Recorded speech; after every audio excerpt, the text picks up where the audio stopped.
ka ngai lo chering su Zirtei Mangpa ni pui kholum moi tu saron parte run moi chin par tin le rampang par nen April par po me ya an volteka i mo mate ka ngai lo chering su fur pui kho nong kara kho pui ri te van riel rum ri le nikir kho cheng te nen ro sur zo a chimbal azam tika i mo mate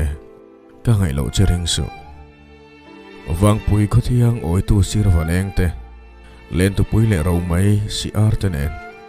chor hla pui pon van zo la kai tika i mo mate ka ngai lo chering su